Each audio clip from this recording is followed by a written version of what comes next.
welcome to my channel. My name is Linda. I have some fun DIYs for you today. I'm also joining in with a few sweet friends. I'll explain those details a little bit later. You're gonna like this one. So what are we waiting for? Let's get started.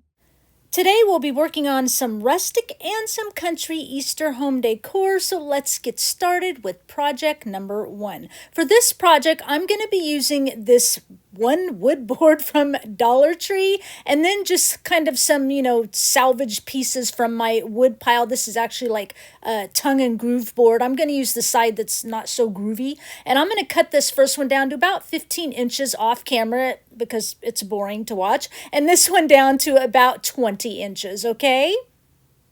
So also on my laser machine, I cut out these words. I will have a free printable for you. Link to my blog will be in the description box for all the printables, the PDFs, PNGs, and patterns for today. And I'm doing 2 of each word. I'm going to super glue them together so that makes them like really strong, because a lot of times when they hang off of things, they tend to get bumped and then a little edge falls off, but by super gluing 2 pieces together makes them nice and sturdy. Of course, I'll skip ahead a little bit. I'm sure you don't want to watch it all, but as I'm doing it, I'm sticking it to this tape so that off camera again, because it's boring to watch, I can take them outside and then do a little spray painting with them. And I'll be using just this Rust-Oleum Camouflage Matte Black Spray Paint. Had to say that slow. Okay, while that paint is drying, we're going to do a process. We haven't done it in a while. I'm going to use this polyacrylic. Needs to be water-based. If you use this, I'm using the clear matte. And I purchased from Etsy some music. How Great Thou Art. I actually had to remove the color from it because it was really yellow when I went to print it out, and I didn't want it yellow. So if you like this, you might, pay attention to the color of the stuff you're using. Now we're going to do this paper to wood transfer. If we print it right side out and then we flip it over to do the transfer, it's going to be backwards. So make sure if you do this process, you mirror image it when you print so that when the process is done with what we're doing, the words will be right side up. Okay, now I'm just going to just show you a little bit, skip ahead. It's nothing exciting. Boy, today's just nothing exciting. I'm just cutting all the papers to fit. I end up using just 2 sheets of this, so, really cost effective here. And I'm just going to cut to fit, like I said, each of the pieces. And it's okay if there's little bitty pieces and things like that. It just gives it personality. Bella's helping, of course. All right, now what we're going to do once everything's cut, I'm going to just start painting this on the wood. Now on this longer piece, I didn't paint it enough, and it's going to be hard to explain, but you want it to be like a medium thickness, okay? And you could use Mod Podge for this effect. I don't think I said that. A medium thickness, which basically is I want it to start to pull up but not be pulled up, because when I'm done with this, you're going to see how it looks, that a lot more of it, the paper came off in the rubbing process. There's a little space up there in the middle because that one piece is going to go across that, so I'm not worried about filling that in. But yeah, this board I didn't quite get it thick enough, and the other board I actually get it nice and thick. Once you've got it on there, I'm just going to, use my little brayer and roll it on, and I can tell at this point that it's not real thick. I don't know if I left it in here, but when I lift it up, it's wrinkled. There's wrinkle spots, and I have to press it down. Like when you Mod Podge something, the paper kind of wrinkles up. So I know I didn't quite get enough on there, but I can't redo it. This one I got enough. Can you see how it almost looks pooly, but not pooly? Not in the center, because that part doesn't matter, but along the main parts of the board. All right, so there's just a fine line. And it's not going to make a difference. It's just going to make it more rustic, and I'll show you that in a minute. But now maybe you can see here really how kind of almost thick it looks. Yeah, that's kind of how thick you want it. The other one, it was just too thin of a layer. I don't know how to explain it. You just kind of got to work with it and try it out. But same process, laying it down, and then I will bring in the brayer and smooth it out. And this one doesn't get any wrinkles when I, go to look at it a little bit later.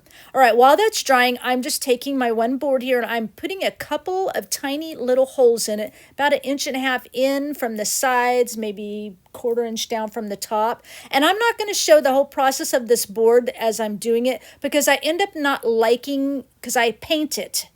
And I end up not liking that, and so I redo it all off camera, but I left this part in to show you what I did because I didn't film the other one. So here I start out by staining it, and when I redo the board, I stop at the stain process, okay, because the paint doesn't look right. Here it is, you can see painted, and I sanded it, but I didn't show that because we're going to kind of throw this one out anyway. Now I have some wire here, and I don't remember what gauge it is. I just kind of do a couple of little twirls and then cut a piece off, and then I'm, winding it through those tiny little holes that I drilled, both sides.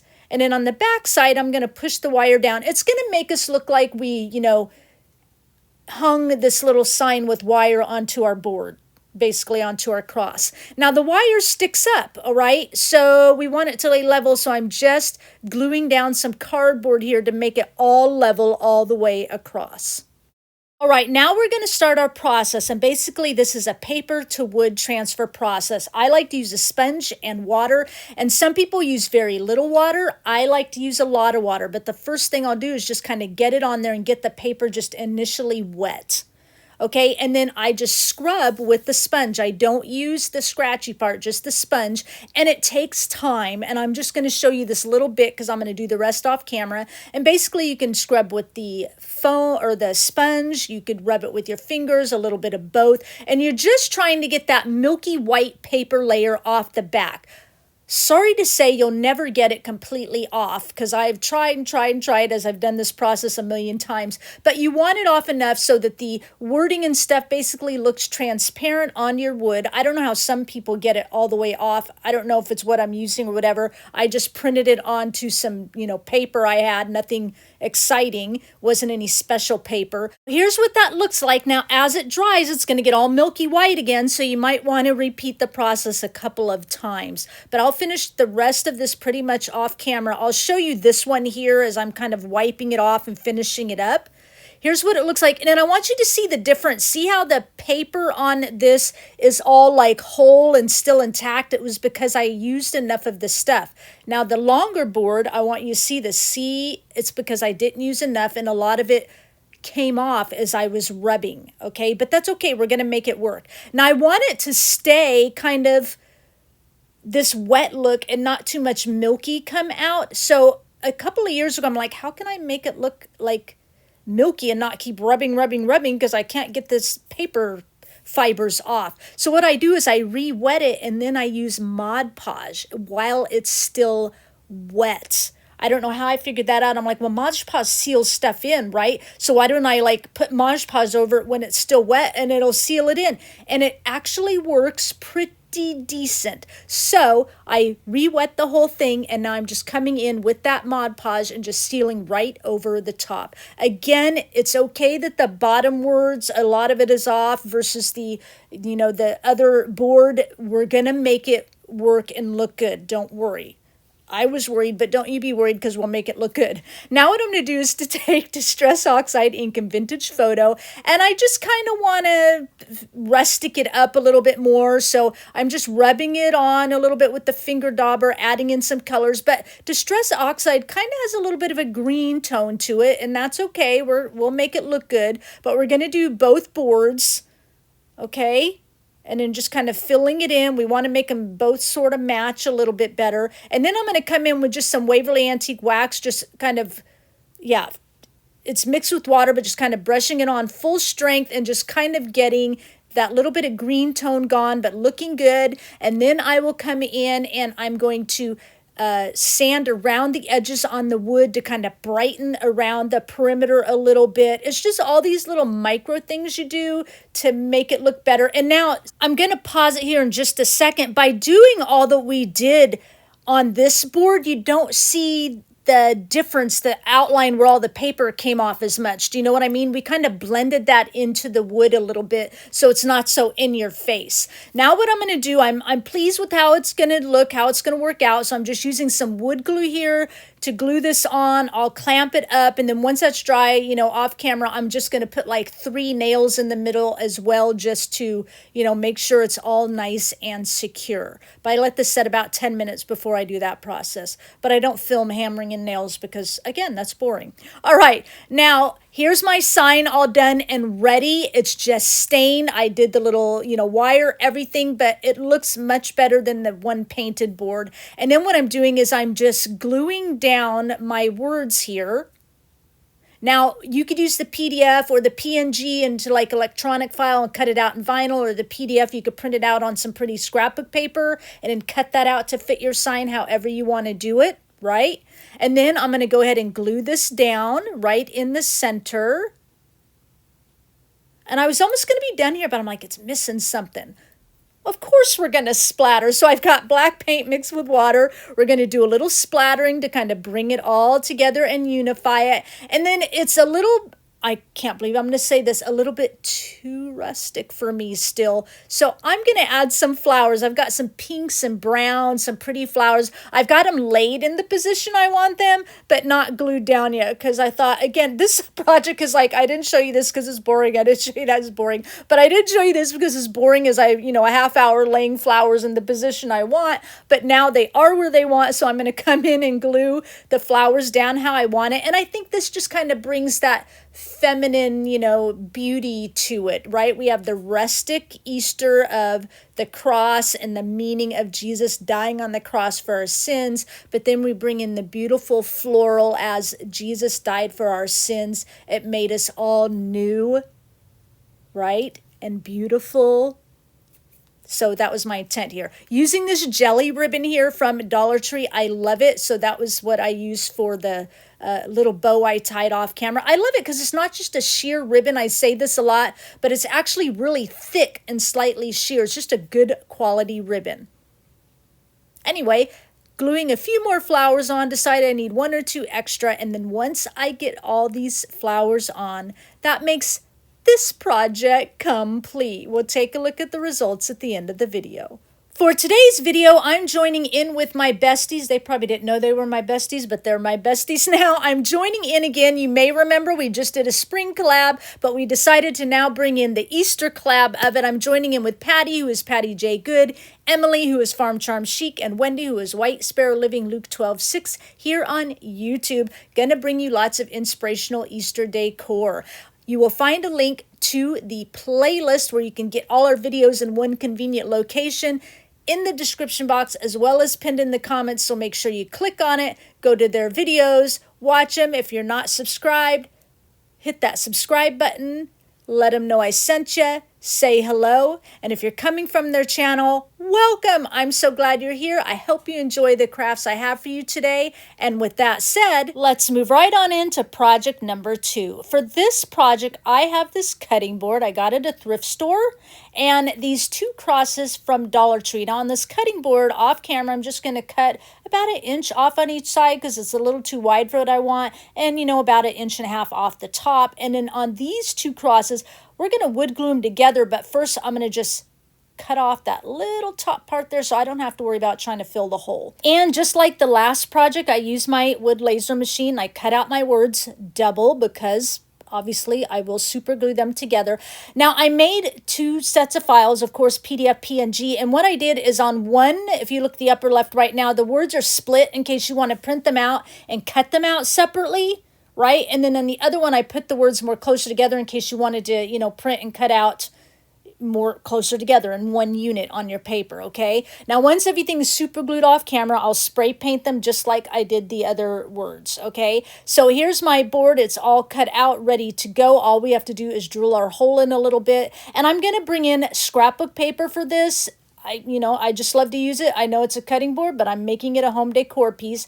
I don't know what music this is. I'm just cutting it because it matches and it looks pretty. We're going to cover most of it up anyway with this beautiful floral paper. These papers are very old, so I'm not even going to try to tell you where they're from. But I also have paper that has little tags on it, as you just saw there. And I cut some apart.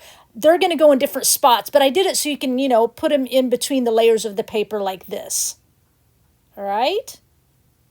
All right, and now what I want to do is I'm just cutting with my little swing arm cutter some cardboard here because the very top piece of paper, that beautiful floral paper, I want to lift that up because everything's just laying too flat. This is just an optional idea if you want to do it. But once I do that and then lay it on the cutting board here, it just gives it some dimension. I don't know if you can see that very well, but there it is. I like to do that. Okay, now next thing we're going to do is get our cross wood glued together. You can see I've got that top part cut off. And then I'll go ahead and clamp it once it is glued together. I almost didn't stain it or anything because I love the way it looks now, but I do it. We'll get to that in a little bit. All right, while that's setting up, I am taking my scrapbook papers to my sewing machine, and then you all know the spiel. I'm just sewing on it like it's regular paper. My old machine, I used to have to use it like 9 or 10 needle, but this machine has a 14 in it because, I sew my quilted fabrics and stuff like that, like we'll do in the next project. And the holes aren't really big or anything like that. It's sewing through these fine. These are all kind of like thicker, like cardstock type papers. But I just like to do that. It gives it that kind of country look. If you wanted sewing but didn't want to sew, you could. Here's what that looks like. You could take like a fine point Sharpie marker, like a white or a black, and make little dash lines as cute. Now to add a little bit more texture, I'm taking the open end of my scissor blades and I'm scraping along the edges. So I'm going to scrape here, kind of gives it a white halo. And then so see that white halo at the top versus down the right side, there's not any. You can decide what you like. It's just giving you some options. This is going to kind of bring in that rustic look, and almost like we took some ink and kind of inked around the edges, or paint, like if when you do some shadowing with some painting and stuff, it just kind of helps do that. It kind of gives it its own type of shadowing with that rustic kind of torn papered look. Now I'm bringing in the Waverly Antique Wax and Dixie Belle chalk paint in the color drop cloth. See, I almost didn't use this wax because the front was fine on the wood, but I thought I just wanted a little bit darker. I do this because then when I go to paint, and then when that's dry and I go to sand it and distress it, that Waverly Antique Wax will kind of pop up around the edges of the paint. Gives a little more fun texture. I'm going to paint the whole front and then the sides and then a little bit on the back, like just the top half, because some cross, I'm not sure where I'm going to place it on the board yet. A little bit's going to be, kind of come off the edge, and you're going to see the back side of the cross a little bit, so I kind of wanted that finished off. All right, now here I'm coming in, sanding and distressing it. See how that, Waverly Antique Wax kind of just comes up and darkens around that paint? I just like that dimension that it gives, because that wood can be so light that, it just painting it and distressing it, you don't really see that dimension. Now here I am, I'm coming in with a great big drill bit and I'm drilling my hole in my handle. And then, which you didn't really see, I was kind of off camera, huh? Sorry about that, you'll see it in a minute. And then I'm going to start just gluing things down. I'm gluing my paper to the cardboard piece, and then I'll get my bottom paper down. And of course, you don't have to add any paper at all. Maybe you just want to paint and then put your cross on.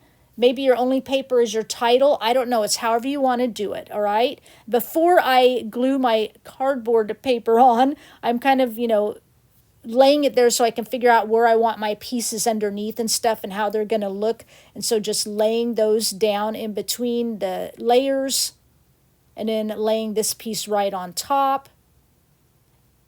And then I'm going to just start gluing down my words. I wanted it kind of the amazing to be alongside the cross, and the grace, of course, as you see there, I haven't glued it down yet, but on top of the cross.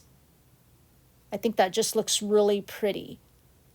And then I didn't paint, obviously, the cutting board at all because I thought the colors went in really nicely in their natural, color palette with the papers and stuff we were using. Now, I was going to leave it here once I glued the cross on, but I'm like, it needs a little something else. And you can see there how I painted the back of the cross, because I was going to have the cross come off the other side, and then I decided to have it come off this side, so I had to kind of paint both sides. But you could leave it right here. But you know me, I'm going to add a little more. I was leading into it. Here is my black paint mixed with water. I like to put a fan brush in, and I kind of wipe off the extra, and then I'll tap it onto the paper first to see how the splatters are coming out.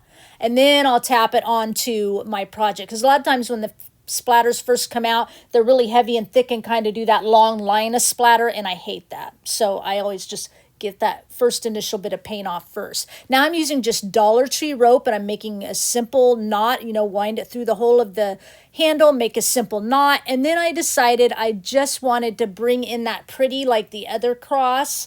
You know, I just thought it needed something down along this side, but just enough so that it doesn't take away from the amazing grace words. So just a little bit. I'm kind of gluing in a little bit of, you know, greenery, so it looks like vines trailing down, and adding in the colors of the scrapbook paper. And this I kind of glued on the vine, so it looked like flowers going up the vine, you know. And then this is just some ribbon, gross grain ribbon I had in my stash years ago from scrapbooking. It says, "You've captured my heart." I thought that was kind of like a real pretty message from Jesus. You've captured my heart, you know. Like I died on the cross for your sins because I love you. I mean, that's the meaning of Easter, right? So I kind of just get that glued in and kind of glue down the little tails a little bit, glue this last flower in, and that makes this project complete. We'll take a look at the results at the end of the video. All right, let's move into our last project, number 3. For this project, I'm going to use lots of fabrics here. I'm going to use this placemat I got at the thrift store because y'all know I like the texture. I use these a lot. I look for these every time I go to thrift stores. And then this is just quilted fabric I picked up at Joann's, already quilted and ready. This is fabric I got from Hobby Lobby. It's upholstery fabric. I think I got on sale like $15 a yard, which I don't pay that much, but beautiful. And this is like a coat I picked up, clothing section at a thrift store, that boucle fabric, is that what it's called? You could use this from Dollar Tree, the same thing if you have any of that left. I just have a tiny little piece, but I wanted to use this because it is a little bit thicker and denser, so I'm going to use this. And then I picked up this quilt at Wayfair. It was on sale, twin size for, was it around $40? I know it's so pretty, but I'm going to cut it up because that's what I got it for, and I don't mind because it's machine made. I'll have a link down below for you. And then I do have a free pattern for you. It's going to come in 3 pages. So these 2 pages, it's like the top and the bottom, of course. You'll cut them out, and then you're going to tape them together at the dash line to form your piece. And this is the head. This is the inner ear. Now at the inner ear, I've got it marked with an arrow here. That goes at the outer ear. You know what I mean? That's pointed toward the outer ear, just so you know. All right, and then, of course, goes right in there. And then I've got a patch for the forehead. And then I've got the legs, right and left leg, and you're going to have like an outer leg and an inner leg for each one if you want, okay? You'll see how I'm doing that. And then the eyes, you can either cut them out of fabric, or I use buttons that are about this size. I just traced around the button I was going to use. So a link to my blog, as I've said, in the description box. Here's the pieces cut out. Isn't it pretty? This is going to be pretty and whimsical at the same time. And I did cut it to about a 17 by 17. Here's my pieces. So I did cut out some extra batting. You don't have to. So this is the back piece, which is this. We'll go over it again because I cut them off camera. Here's the head. Again, I cut a little batting just to help lift it up a little bit. See how the head's lifted up off the back? Of course, that's this piece. And then these are the inner ear pieces, just like that. All right, and then the little patch. I cut it out of the same material as the back, but you could actually use a little bit of fur if you wanted a little bit of, fake fun fur. And then the legs, I did use both pieces. I cut that Joann quilted fabric, and I cut the inner legs. I was going to use the rounded part, but then I decided I like that ruffly part. So here's what it looks like with the rounded part, how I intended it. But I'm going to use the ruffly of the placemat because I thought that looked pretty cool. Turn it around. You can do how you want. You don't even have to do the middle part if you don't want to. Right? There we go. And I do have a free printable for you. Now, I printed this onto fabric using my inkjet printer. There'll be about a little 4-minute video link in my blog. If you've not done that, you can do inkjet or laser printer. And I've got different sizes here because I wasn't sure what size I was going to want. And even though it's worthy is the lamb and the pillow is whimsical, I still think it brings a great message, and I'm probably going to layer it with some of that Joann's quilted fabric. So I'm going to bring this about 1.5 inches from the top and the bottom, so I'm just going to make sure that how big, I'm checking here which size of the quote I need. So I figure, if I make it about this size, is it going to be about 1.5 inches from the top? So that's all I was doing there. And then I'll come in about 3 inches side to side.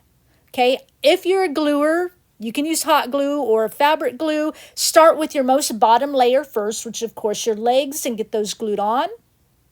All right, then you're going to glue on your main body piece here, whether or not you use batting. And before you glue the head, if you want to like sew the buttons on, hand sew, you can. That's what I end up doing. Or you can just, and do that first and then you can glue the head on. Or you can just glue the head and everything on and glue your buttons on, right? So glue your head, your ears, your cute little patch, glue your eyes on. Cute. All right. So as a sewer, I'm going to sew the legs first and then the body portion on the top layer of fabric only. Okay. So here I am doing that. I'm sorry. I have my camera sort of positioned where you mostly see my hand, but so I tried to edit it so you see a little bit of what I'm sewing. I apologize for that.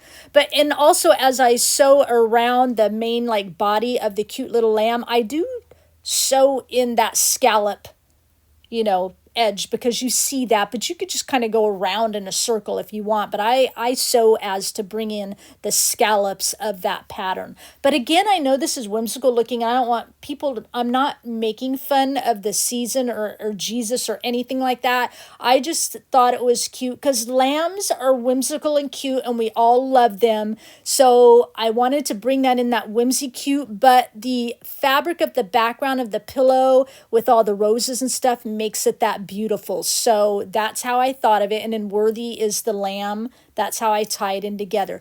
Okay, that's all cute. Now I'm going to do the head part. You could just sew all of that on together, but I thought it would be easier since the pieces are a little smaller to like sew the inner ears and the little middle head patch on first. And then as I'm coming right here, then sew the head onto the rest of it. And you definitely want, like I said earlier when I was showing sewing my paper in project number 2, you definitely want, like, this is a size 14 needle because you're going through a lot of layers of fabric here. Okay, and then once that's done, we're going to get the eyes on. This is a very simple pattern, I think, so hopefully you guys like it. Buttons, you could put twine through the center of the buttons and then just glue them on with your fabric glue or hot glue. I've done that many times, just glue them on with my fabric glue. But for some reason today, I chose to take some thin twine and sew them through the fabric. It's just whatever I'm feeling at the moment. It makes no difference, especially if you're using like the Beacon Fabri-Tac glue. And if you just glue the buttons on, those things are going to stay. All right. So we'll get that going through. I've got the first button on. I'm coming back through, getting the second button on. And again, I don't know. I just feel like someone's going to try and call me out on it. This might look whimsical, but it still, to me, reflects Easter. Because, I've got a little lamb here with googly eyes, and then I'm saying worthy is he, and I don't want that either to, I hope you know what I'm saying. A lot of people have beautiful, whimsical Easter decor still reflecting Jesus in their homes, and so that's what I want to do with this. All right, once that's all done, I'm just kind of, what I'm going to do, I got my pieces cut so that, I still have that 1.5 inches from the bottom like I do at the top. And then I've got like another piece of fabric here that I cut off of, and worthy is the lamb. I chose the size. If you're a gluer, you can glue it. I'm going to go ahead and just sew around it. Of course, off camera, we've seen enough sewing today. And then once that's all done, it's time to get our pillow together. So grab your bottom layer, gluers and sewers. You're going to put it together wrong sides together because we're going to leave our seams out. And if you're a gluer, you're just going to come down, 3 full sides. If you've not done this before, right close to the edge between the 2 fabrics. And then about 3/4 of the last side. So you have, about a hand width opening for stuffing your pillow. This is a pretty big size pillow. 17 by 17. If you wanted, whether you're a sewer or a gluer, you could buy like pillow forms that are like the 16-inch size, and you could sew or glue around 3 sides, put your pillow form in, and then sew or glue that last side if you want. I'm just going to stuff it with normal stuffing because, I've got like a ton of that. So I'm going to follow through with that as I usually do. All right, we're going to get this finished up. We're just about to the end here.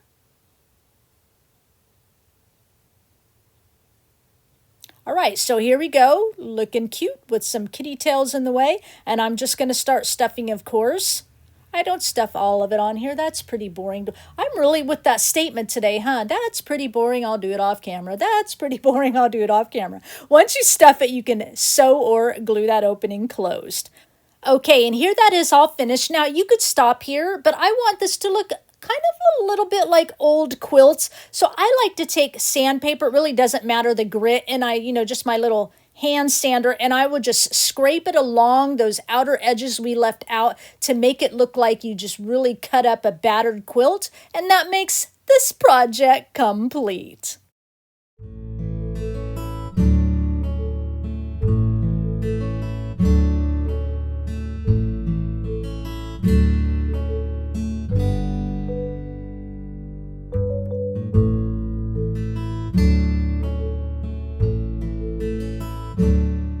I really hope you like these country rustic projects today. Leave me a comment down below and let me know which project was your favorite. Please give this video a thumbs up and share it if you'd like, because it really does help my channel to grow.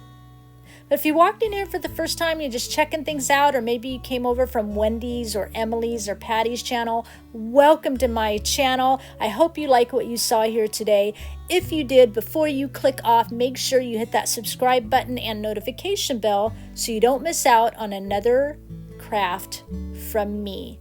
Thank you, my sweet friends, for collaborating with me again. We just finished out our spring and Easter collaborations. I know we'll come together again. I always love crafting with my besties. Everybody remember, there'll be a link to the playlist in my description box, as well as pinned to my comments, so you can go find all of our videos in one convenient location. Now, before I go, I'm going to leave you with one final thought. In this life, there are a few things to remember. Number one, God is the one who made you, and his breath gave you life. He is the way, he is the truth, and he is the life. And this is collaborated from the book of Colossians, chapter 1, verses 16 through 18. For in him all things were created, things in heaven and on earth, visible and invisible, whether thrones or powers or rulers or authorities, all things have been created through him and for him. He is before all things, and in him all things hold together. And he is the head of the body, the church. He is the beginning and the firstborn from among the dead, so that in everything he might have the supremacy. Number two, as you live your life through faith, know that you have a loving God who will always guard your heart, supplying everything you need. And the verse to collaborate that is in Philippians chapter 4 and 19. And my God will meet all your needs according to the riches of his glory in Christ Jesus. Number three, he alone knows your circumstances, and he will keep you protected and secure in his strength to face all your tomorrows. And the verse to collaborate that is in Psalms chapter 84 and verse 11. For the Lord God is a sun and shield. The Lord bestows favor and honor. No good thing does he withhold from those whose walk is blameless. Number four, you are destined for far greater things than your mind could ever imagine. And the verse to collaborate that is Ephesians chapter 1 and verse 11. In him we were also chosen, having been predestined according to the plan of him who works out everything in conformity with the purpose of his will. Number five, Jesus is the solid rock on which your faith stands, and he makes all things possible. As you keep your feet firmly planted in his holy name, reach high to live a blessed life worthy of him who loves you. Try and do good while bearing his fruit in all you do and say. And the verse to collaborate that is in Micah chapter 6, verse 8. He has shown you, O mortal, what is good. And what does the Lord require of you? To act justly, and to love mercy, and to walk humbly with your God. Number six, it's also good and pleasing to God that you encourage and comfort one another. That's from Ephesians 4, verse 2. Be completely humble and gentle. Be patient, bearing with one another in love. And lastly, number seven, remember that no matter what you may face in this life, seek Jesus with your whole heart, because he will always hear you. Live with endurance to run the race set before you, because His strength will always get you to that finish line. And always, always fix your eyes on Jesus. Proverbs chapter 3, verses 3 and verses 5 and 6. Let love and faithfulness never leave you. Bind them around your neck. Write them on the tablet of your heart. Trust in the Lord with all your heart and lean not on your own understanding. In all your ways submit to Him, and He will make your paths straight. I thank you for sharing your time with me, and I'll talk with you again soon. Bye.